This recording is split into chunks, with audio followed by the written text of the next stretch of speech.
سبيل الدموع سبيل مريح پوری بنی اسرائیل اور پورے یہود پر یہودیوں پر بادل سایہ کیے ہوئے بادل کے نیچے مزے سے بیٹھے، ٹھنڈا ٹھنڈا بادل ہے، چھت کی ضرورت نہیں ہے، کھانے کی جگہ نہیں تھی، کھانے پکانے کے لیے پھل نہیں تھے، درخت نہیں تھے، کھیتی نہیں تھی، اللہ نے کہا ضرورت نہیں ہے، انزلنا علیکم المن والسلویٰ، اللہ نے ترنجبین اور بٹیر نازل کیے۔ من، ترنجبین ایک پھل ہوتا ہے بڑا میٹھا، اور بٹیر آسمان سے آئے۔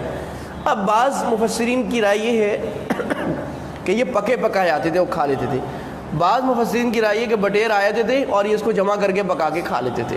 مطلب یہ ہے کہ بغیر زیادہ ایفرٹ اور بغیر زیادہ محنت کے اللہ نے پکا پکایا کھانا دیا۔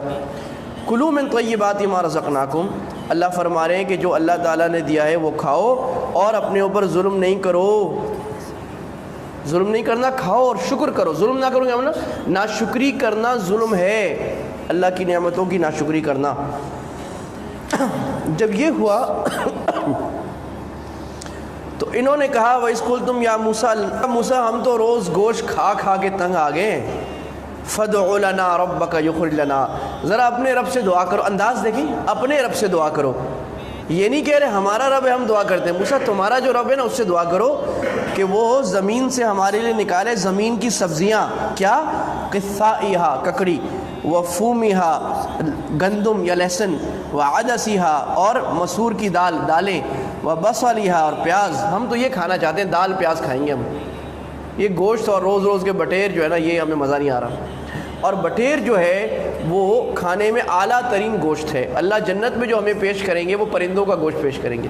تو اطباء نے لکھا ہے کہ پرندے کے گوشت میں جتنی زیادہ نیوٹریشن ہے، جتنی طاقت ہے، وہ عام گوشت میں نہیں ہے، وہ بڑا نفیس گوشت ہوتا ہے، اللہ نے وہ دیا تھا۔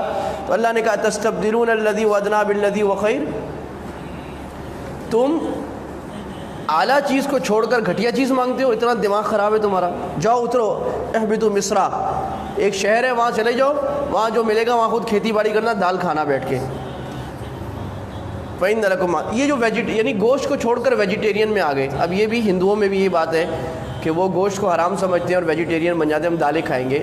تو اللہ کی اعلیٰ نعمت کو چھوڑ کر نیچے والی نعمت پر آ جانا۔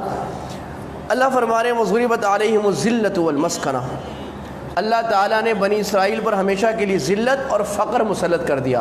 ساری زندگی ذلیل رہیں گے، ساری زندگی مسکین رہیں گے، گرتے پڑتے رہیں گے، نہ اپنی کوئی حکومت ہوگی، نہ عزت ہوگی، لوگ ماریں گے، پیٹیں گے، ختم کریں گے ان کو۔ وخيل فما لك في الأرض درب صحيح